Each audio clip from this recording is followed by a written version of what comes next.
Waitakere untuk menjaga kesihatan kita dan melambatkan penuaan kita.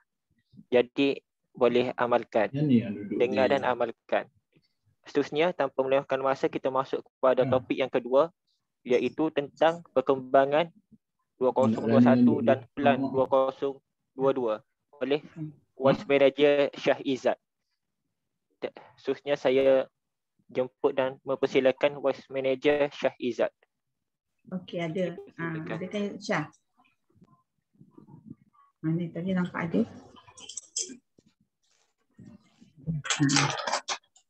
Tak dengar Syah? Tak. Belum dengar.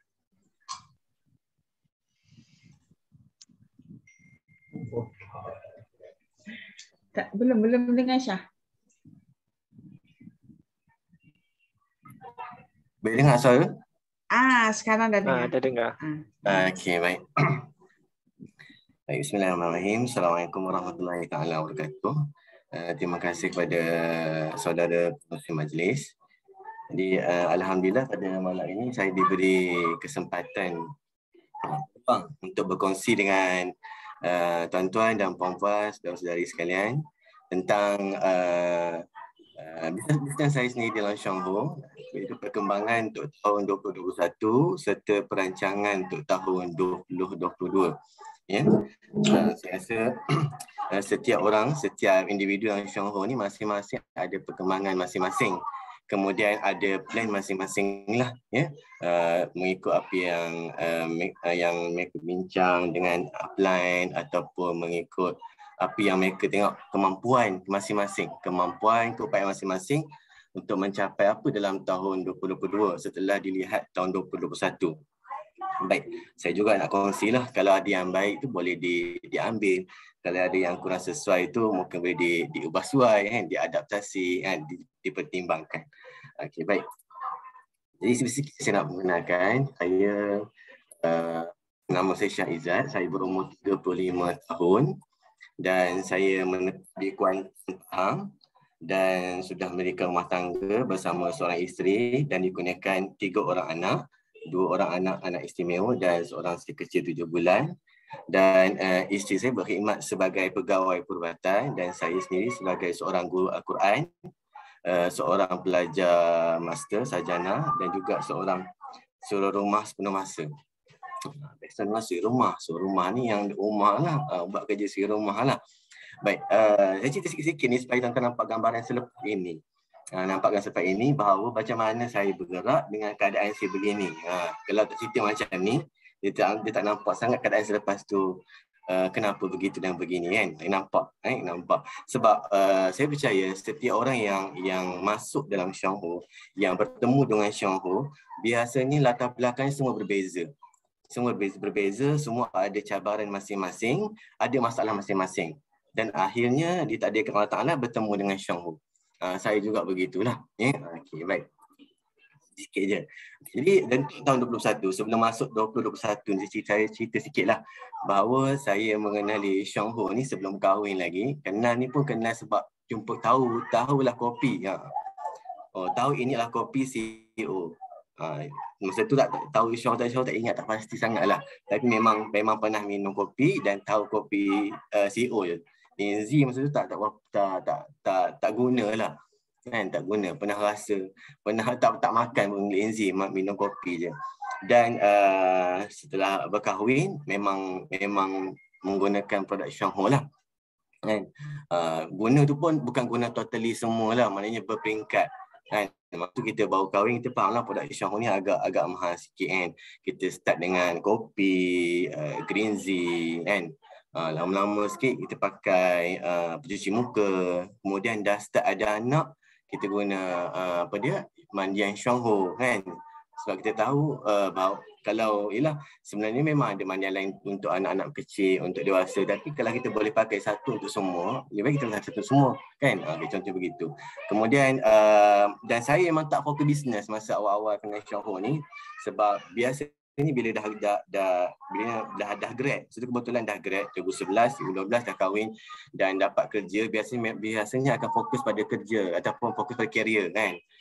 Kerja di bidang yang kita kerja tu lah, bidang yang kita belajar tu. Jadi tak berapa ada kemahuan lagi untuk buat bisnes. Jadi selepas habis saya kerja tak lama dengan majikan, kerja bermajikan tak lama, tak sampai setahun pun, dan saya berhenti, saya buat bisnes.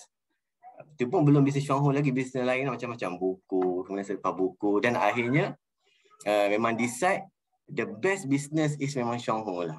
The best business plan, marketing plan, produk memang Shonghu. Ada bisnes lain produk bagus. Kan, produk bagus tetapi sayangnya marketing plan dia tak bagus. Kan, marketing dia memang menindas. Itu yang bukan MLM lah. Kalau yang MLM setakat ni susah nak jumpa MLM yang produknya bagus dan marketing plannya bagus seperti Shonghu. Setakat hari ni cari kan. Sebab kita nak bila kita buat tu bukannya buat yang akan membazirkan kita kan. Cari yang betul-betul bagus kita buat. Kan. Jadi alhamdulillah Shonghu memang satu bisnes yang sangat baik. Kalau siapa yang baru jumpa Shonghu dan duduk dalam Shonghu, kekallah berada dalam Shonghu. Sebab kalau bisnes lain, MLM lain yang setakat ini saya tahu yang hatta yang menggunakan nama ada unsur-unsur Islami pun sebenarnya tidak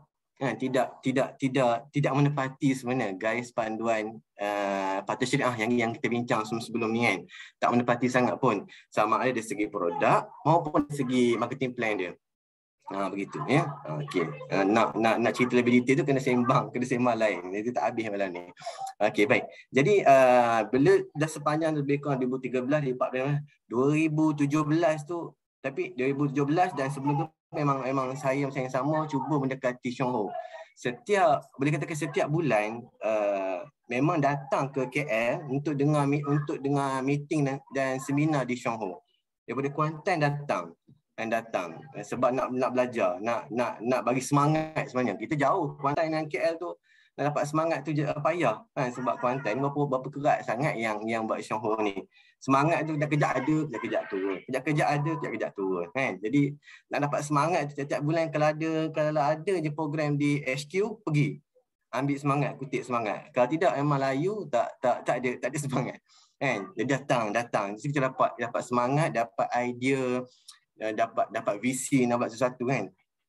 Jadi kemudian susunlah aktiviti jumpa prospek dan sebagainya, dan alhamdulillah dengan izin Allah Taala mencapai vice manager pada Februari 2020. Ini pun bukan atas usaha sendirilah, dengan izin Allah Taala dan pertolongan daripada upline dan tipe Gold Diamond kita, kemudian pertolongan downline kita juga yang support kita dengan PB kan, yang beli produk kan. Jadi secara tak langsung dia membantu untuk DBM. Tapi sebenarnya cerita lepas ni, apa yang berlaku 2021 ni kan. Okey. Sebenarnya sebaran dalam 2021 ni, terutama dalam pandemik ni ialah nak meningkat naik, agak sukar sedikit nak meningkat naik. Sekejap mengganggu sikit. Okey. Nak meningkat naik tu agak susah sikit sebab kita diuji dengan pandemik kan. Jadi agak beberapa perkara agak terhad. Jadi yang sebelum pandemik dan semasa pandemik juga, pertamanya audit online datang lewat. Cabaran ni nak kumpul PV ni, order downline datang lewat. Kita dah buka order esok contohnya kan, ada yang dah bagi order dah. Tiba-tiba dah submit order, ada pula yang datang order kemudian. Ustaz, boleh nak order lagi tak? Kita nak kata apa? Kita podahi lah. Boleh, betul kan? Nak cukupkan kurier lagi, nak hantar ke Kuantan lagi kan. Jadi misalnya yang berlaku lah. Maka kita pun cuba untuk kumpulkan order lagi kan, untuk second trip ataupun cuba tengok ada free courier daripada Gold Diamond kan, untuk tumpang kurier kan, dapat ada sini. Satu yang kedua. Yang pertama, yang kedua downline bayar lambat. Mula-mula dulu masa nak naik tu, memang kadang-kadang kita guna duit kita sendiri dulu kan, sebab downline nak bayar kemudian lagi. Jadi bila guna duit sendiri ni payahlah, susah kan, susah sikit guna sendiri. Jadi tukar cara kan, siapa yang nak order produk bayar sekali, PM sekali bukti resit pembayaran kan. Senang macam tu. Kita pun tak rasa sempit, tak rasa susah. Sebab kadang-kadang bukan semua orang faham. Nak order produk bayar, sertakan bayar sekali, macam kita beli shop online kan, beli online, barang online. Kita order barang, kita bayar terus, mana ada order tak bayar kan. Tak bayar tak dapat lah kan, ambuh dekat kad saja kan. Jadi saya sama juga, kadang ada setengah pembeli ni downline, dia suka apa dia, kita hantar stok kat dia dulu kan, kemudian dia bayar, kita beli, ganti balik lah. Kita pun tak, kalau macam saya sendiri memang tak adalah kumpul buat stok banyak kan untuk downline ya. Kalau siapa yang ada rezeki, dapat lah. Kalau tak ada, kena tunggu order sekali lah. Yang ketiga, nak cukupkan kurier, bagi ekstra alamat. Sebab kadang downline ni ada tempat lain nak hantar, itu satu cabaran juga. Kemudian untuk saya punya bisnes ni, kebanyakan downline saya ni ialah majoritinya golongan yang pencen. Kenapa orang pencen? Sebab saya punya kerja ni, saya mengajar orang yang bekerja, dan mostly kebanyakan 90% ialah orang yang bersara, pencen. Jadi orang yang target group tu kebanyakan di kalangan tu je. Bila masuk kelas, ambil kesempatan dalam 5 minit cerita, kongsi, situlah dapat pada prospek, ada yang berminat sebagainya kan. Jadi golongan macam tu saja. Kebanyakannya pengguna. Bila kita buat aktiviti dekat rumah, tentu rumah dia orang ni, biasalah kita tak semua golongan pencen ni yang besar ni seperti dia punya mindset dia nak dapat macam arwah Datuk Sarudin itu, tidaklah, agak suka kan kalau nak dapat itu. Sebab kalau nak cari orang yang betul-betul nak buat bisnes, kita boleh nampak dia punya leadership dia. Apa paling mudah, simple ni ialah dia ada usaha, ada effort untuk datang jumpa kita, ataupun untuk adalah effort sikit pun kan, sekurang-kurangnya datang ambil produk. Contoh kan, kalau tengok dalam bisnes kita masak kan, ada yang datang orang, ada yang ahli kita datang downline tu, datang rajin datang ambil produk di rumah apply kan. Tengok macam Cik Zam rajin datang, siapa lagi, Cik Gulin datang. Orang yang rajin datang ni sebenarnya adalah calon-calon yang bakal berjaya dalam bisnes Showhome. Orang ni, itu adalah kriteria awal. Kalaulah asyik suruh apply hantar saja, datang pun tidak, itu kita katakan pengguna je. Jangan letak harapan tinggi. Sebab macam mana nak berjaya bisnes kalau kita saja asyik begini, dia tak ada effort nak datang. Jadi kena cari ahli baru. Kena cari ahli baru yang ada semangat baru, orang muda sikit, belia ke kan. Kalau cari yang ni memang susah sikit lah. Biasanya gerak yang macam ni boleh tambah point je lah, PV je lah, beli produk dia tiap bulan kan, macam tu. Sebab mereka beli kan beli linzi, kopi banyak, okey lah. Nak bisnes tu susah sikit. Kemudian nak cari ahli baru pun untuk tahun 21 ni agak sukar sikit lah dapat ahli baru kan. Tapi apa dia kata, itu pun yang hanya pengguna saja. Nak cari bisnes tidak, nak buat aktiviti. Kalau bagi macam saya sendirilah, saya dalam pandemik ni memang tak buat aktiviti one to one, home meeting ni, sebab risiko pandemik ni. Kalau kita bujang seorang, tak ada orang lain yang di bawah tangan kita, tak apa, kita redah ajalah. Tapi kalau ada orang berisiko di bawah kita tak berani buat macam tu lah. Sebab yelah, kita buat macam tu, dia datang dengan kos, dia bukan datang FOC, datang dengan risiko. Maka kita kena beli linzi banyak pula. Jadi tak larat kat situ pula. Jadi tak apalah, cuba cari kat lain melalui Facebook ataupun WhatsApp kan. WhatsApp. Okey, cabaran 21. Jadi apa antara solusi yang dibuat untuk tahun 2021 ni ialah cuba manage order sehari atau 2 hari awal. Maknanya kita beritahu siap pada downline kita. Saya beritahu, okey, kita akan order produk pada contohnya katakan hari Sabtu, hari Selasa ataupun hari Isnin lah, hari Isnin kan. Yang Selasa jangan hari Isnin. So bagi dia on time untuk jangan pergi bank in, duit transfer duit kena pergi bandar ke, bagi time kat mereka ni untuk buat bayaran. Beritahu awak siap. Kadang-kadang ada yang tak baca mesej WhatsApp pun kan. Kadang kita tengok siapa yang baca mesej tu, kadang-kadang bukan tak baca, tapi tiba-tiba rasa tak perlu kan. Tiba-tiba saya kemudian nak order. Aduh, Itu masalah juga tu kan. Kemudian kalau kita study balik, kalau saya study saya punya downline ni, sebenarnya tak cukup lagi kaki tu sampai antara 12 hingga 15 lah yang aktif kan. Kalau tengok yang sebelum-sebelum hanya ada 9 je yang aktif tiap-tiap bulan beli kan. Yang buat bisnes tu pun sikit, lebih kurang antara 3 orang gitu je lah. Jadi itu yang tak stabil kan, tak stabil kan. Memang kejap-kejap boleh naik DM, kejap-kejap boleh turun balik kan. 2-3 bulan turun balik kan. Dia nak naik belum nak naik balik pun payah. Jadi sebenarnya solution ni adalah penting untuk kekalkan, untuk kembali balik lah. Kok mana sekalipun buatlah cari jalan usaha untuk capai kemudahan asas 1,200 tu lah. Dan perkara lain, buat aktiviti kan. Yang itulah kena pula lah. Dan untuk 21 ni antara yang saya dah boleh buat lah ya, antaranya berpresent dalam meeting online kita ni beberapa topik kan. Sahut cabaran jugalah kan, walaupun kita tak pernah buat macam ni kan. Tapi sebab benda ni saya topik kesihatan ni dan herba yang membantu untuk menjaga kesihatan ni ialah salah satu minat saya jugalah. Sebab sebelum ni saya jual madu, tusaudan, minyak zaitun dan sebagainya. Jadi part of that lah, termasuk benda yang bahan-bahan semua jadi yang menjaga kesihatan kita, merawat penyakit kita. Saya minat jugalah, minat untuk membaca, mengkaji lebih lanjut. Dan antaranya yang saya dapat present ialah tentang YKK, YKI, YKB, kemudian teh lucun, Green Z, kemudian YKB sahaja, tentang update terbaru, tentang kegunaan terbaru, fungsi dia, kelebihan dia daripada Xiongho lah. Kemudian perbezaan Linzi dalam produk-produk Xiongho. Kemudian membentangkan tentang aplikasi Ganoderma sebagai penyelaras imun berdasarkan buku hijau, tajuk dalam buku hijau tu. Kemudian membentangkan juga tentang garis panduan MLM patuh syariah. Mungkin ada yang tak masuk sini, ada, tapi yang saya ingat ni yang saya jumpa yang ni je lah. Yang ni yang saya dapat buat lah, mudah-mudahan bermanfaat.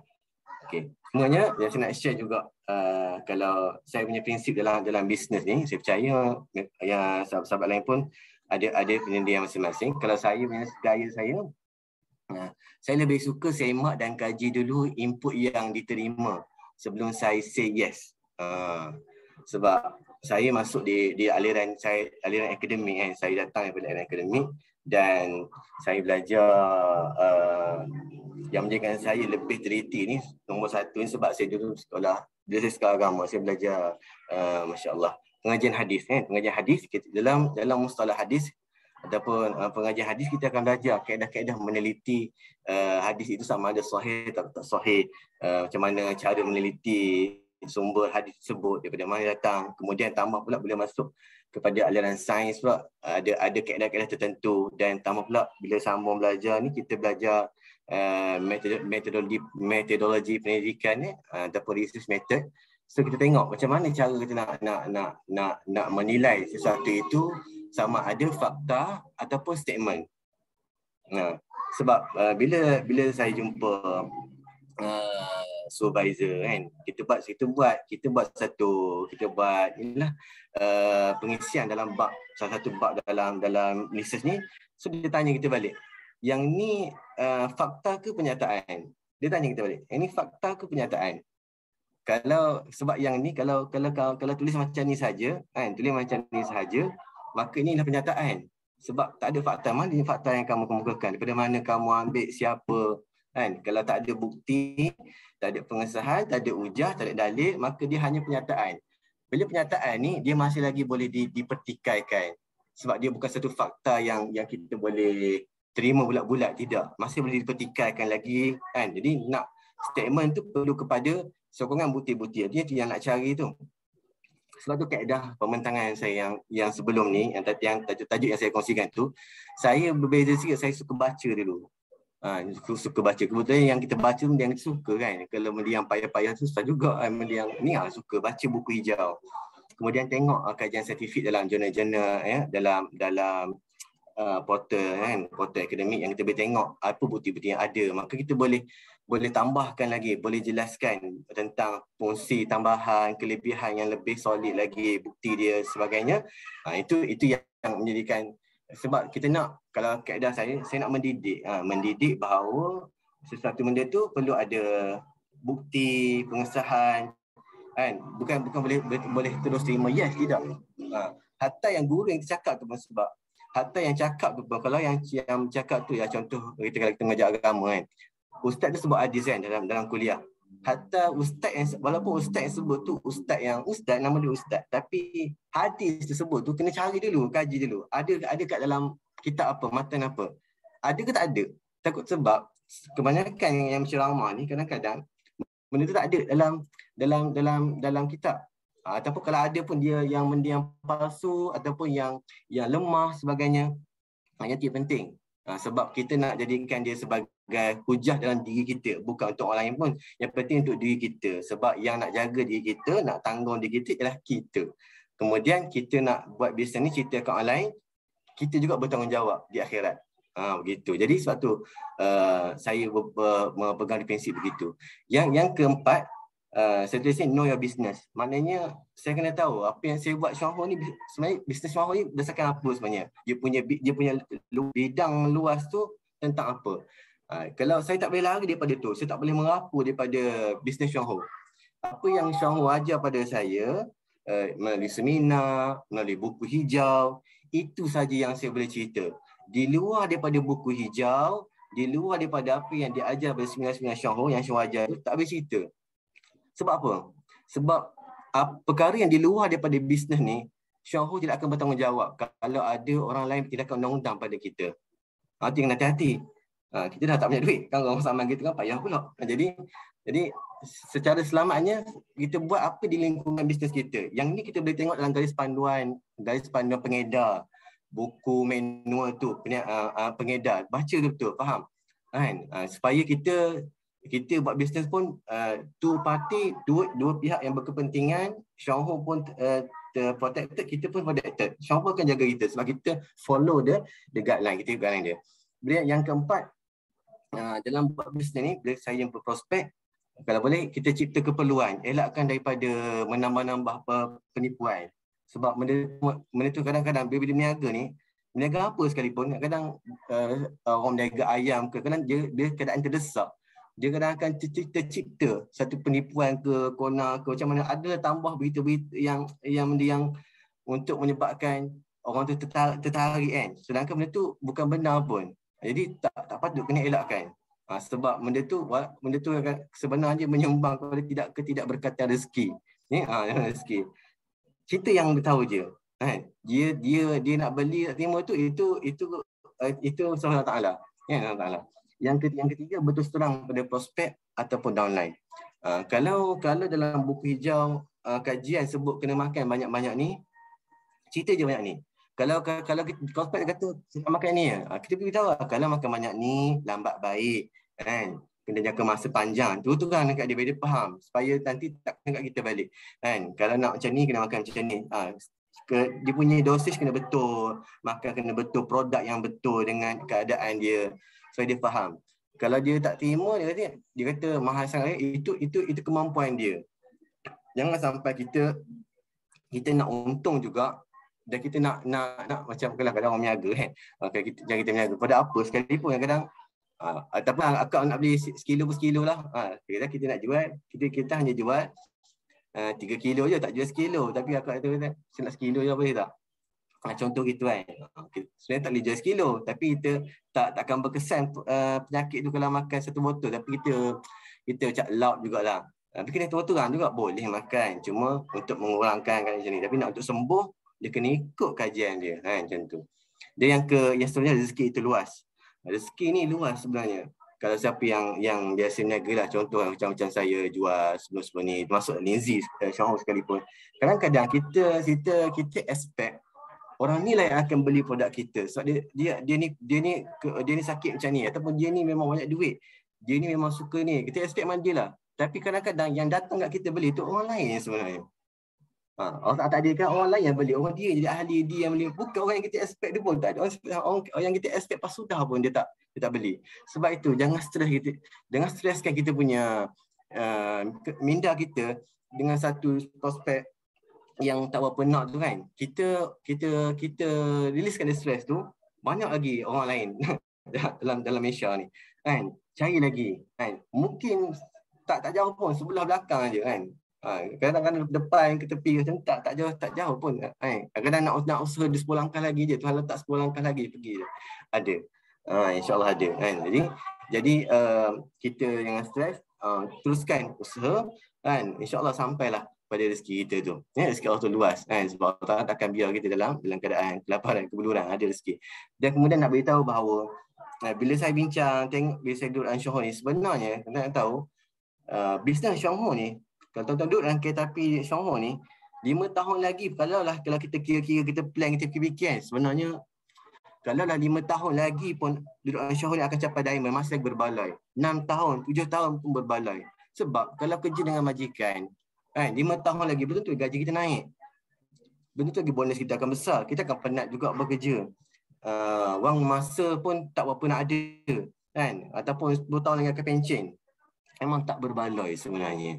Jadi kalau duduk dalam Johor, duduk stay lagi dalam kita api Johor, insya-Allah masih berbaloi. Tuan-tuan rasa lambat ke, rasa susah ke apa pun, stay and cari semangat, jumpa upline, bincang apa lagi kan. Sebab memang sangat berbaloi berbanding dengan benda-benda lain kan, benda-benda lain. Insya-Allah. In konteks of business, nak cari pendapatan sebenarnya. Okey, dan sama dapat manfaat kesihatan. Sebab kalau benda lain ada downline sini, dia pergi kepada pergi kepada saham, semua benda-benda lain, pelaburan, konteks pelaburan ni, dia bukan tak bagus kan. Kalau boleh hidup kita ni, kalau nak cari pendapatan, dia portfolio tu kena apa dia kata, kena smart lah.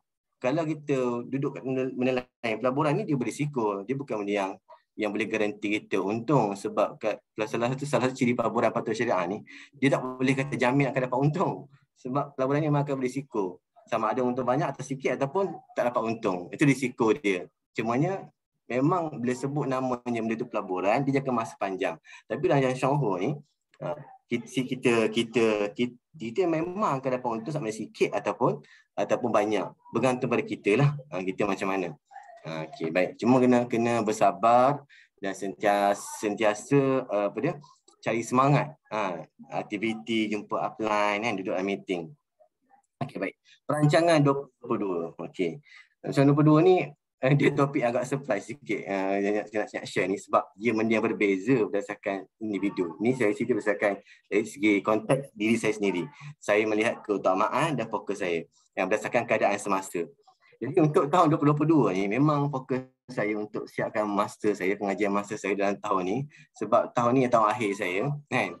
Tak nak tangguh-tangguh lagi lah. Kalau boleh nak tamatkan supaya habis je, tahun depan tu boleh fikir benda lain lah. Sebab bila saya buat ni memang secara penyelidikan sepenuh masa. Jadi kalau nak menulis ni, bab menulis ni, kalau tinggal ni, memang lari, memang kalau berhenti tu memang payah datang balik semangat. Lepas tu kalau dah berhenti tu idea tu hilang, payah balik kan, susah. Jadi memang fokus nak siap juga ni kan, siap lah. Extend pun tapi habis duit lah kan. Kalau boleh buat habis kan. Kemudian aktiviti bisnes Johor ni saya sederhanakan. Bukannya apa berhenti tinggal tu, tidak. On the way, dalam masa yang sama, kalau orang ada jumpa orang berminat, kita ceritalah kan. Kalau ada jumpa prospek yang interested dengan Johor, kita cerita. Jumpa orang yang berkeperluan, kita ceritalah. Tapi nak kata buat aktiviti tu memang tidaklah macam one to one, home meeting, sebab pandemik ni masih lagi belum berakhir kan. Jadi kata tak buat lagi lah jumpa seorang individu ni ataupun home meeting ni. Okey, baik. Kemudian yang keempat, memang beri perhatian pada keluarga lah, sebab sekarang anak tak pergi sekolah pun, ada anak kecil lagi, memang fokus kat dia orang je untuk berada dalam timing dia, pendidikan dia, perkembangan dia, belajar walaupun tak pergi sekolah, dia belajar benda sepatutnya lah. Kemudian yang kelima, perancangan saya, kita berdoa dan merancang untuk tahun 2023 yang lebih baik lagi. sebab tahun 3 saya mungkin sebab pandemik pun akan berakhir, anak pun dah lebih besar sikit kan, dah boleh kecil pun dah besar sikit, kemudian kita pun dah habis, saya pun rasa dah habis master dah kan, dah mungkin boleh fokus tu, boleh kembali lebih kepada bisnes lah, bisnes yang lebih. Setiap orang masing-masing berbeza masing. Ni saya macam ni kan. Kalau orang dia berani, orang muda berani dia berani redah sikit kan. Okey. Baik, itu nasihat lah. Penutup kesimpulan, saya juga sama seperti Alisha yang lain, untuk mendapatkan wang, masa dan kesihatan. Itu benda yang semua nak kan. Dan bagi saya sendiri sebagai orang Islam, kita tambah sikit untuk dapat keberkatan. Bila ada wang, masa dan kesihatan, nak juga 3 benda ni ada keberkatan dia. Takut-takut kita dapat 3 ni tapi tak ada keberkatan. Keberkatan ni maknanya apa? Konteks yang paling mudah ialah kalau dari segi masa yang berkat ini, masa tu berkualiti. Kita dapat masa kadang-kadang, tapi sayangnya masa yang kita ada ni tak dapat dinikmati oleh orang-orang sekeliling kita, keluarga kita kan. Sayangnya begitu. Sepatutnya ada masa yang kita providekan untuk bisnes kita dan masa untuk anak. Tapi saya macam tu, wang ni termasuk harta lah. Kita ada harta tapi sayangnya harta kita tu tak ada keberkatan, tidak dapat dinikmati manfaatnya secara meluas dan sebagainya. Rugilah macam tu. Kesihatan, kita sihat tapi kita tak ambil kesempatan kesihatan itu untuk kita menambah kefahaman agama dan sebagainya kan. Jadi biar ada keberkatan. Dan yang keseluruhnya, bila kita kaya harta, targetnya kita kaya harta, nak kaya jiwa juga. Jiwa pun kaya kan. Kita ada hati, kita ada bersangka baik, care, peduli, bertimbang rasa, kasih sayang kan. Tengok orang susah. Sebab biasanya saya sendiri pernah rasa begitu. Bila kita duduk dalam bisnes ni, orang ni kita akan berada dalam pemikiran business minded orang sebut. Semua benda akan nak profit. Kita dah agak terlupa sedikit, tersisih sedikit konteks kemanusiaan, ihsan tu. Tak cakap macam itulah. Kadang ni belum untung ni. Kadang semua benda nak tengok mesti orang bisnes akan dapat money duit kan. Tu kita hati-hati. Bila jadi orang bisnes ni kena hati-hati benda tu lah. Kadang takut lara. Yang sama tu kita perlukan kasih sayang. Kaya jiwa bagi, sebab kaya jiwa yang kaya kan. Dan ni kena saya sekali kena tengok kuliah tasawuf di YouTube lah ya. Okay. Kemudian masa yang berkualiti lah, masa bersama ahli keluarga kita kan. Jangan sampai anak-anak kita pun tak terasa kita Abi ni asyik ni je, Umi asyik ni kan. Sampai saya pun dah uninstall Facebook lah kan. Anak kita tengok Facebook pun, tapi yang kita sebut kita tengok Facebook, kita buang lah. Dia pun tengok telefon kita tak ada Facebook, tak apa. Dia tak ada Facebook lah. Instagram pun tak ada kan. Isu dia pun sama dia. Kemudian kita lebih fokus pada pengurusan kesihatan yang baik kan. Maknanya sebelum kita sakit kan, kita jaga kesihatan kita, minum kopi dan makan linzi kan. Kemudian mencegah daripada sakit lebih teruk kan. Kalau yang sakit ni bukan sekat makan linzi saja, yang masa yang sama ubah gaya hidup yang sihat. Saya macam tu cakap dalam saya, tak mampu makan linzi banyak, makan linzi, maka jaga juga gaya hidup yang lain, kurangkan manis, bersenam sebagainya dan lain-lain lah. Dan tak bukan prevention better than thank you. Okay, itu saja pengungsian saya. Mudah-mudahan memberi manfaat lah, insya-Allah. Dan moga-moga kita semua, saya sendiri dan semua, tahun 2022 ni semua yang baik-baik berlaku kan, insya-Allah. Saya pun insya-Allah, dan tahun depan pun lebih baik lagi pada tahun ini kan. Sebab mukmin yang baik ni ialah hari esoknya lebih baik pada hari ni. Kita pun lebih lagi tahun depan, lebih baik tahun inilah, insya-Allah. Wallahu a'lam. Saya kembalikan kepada pengerusi majlis. Assalamualaikum warahmatullahi taala wabarakatuh.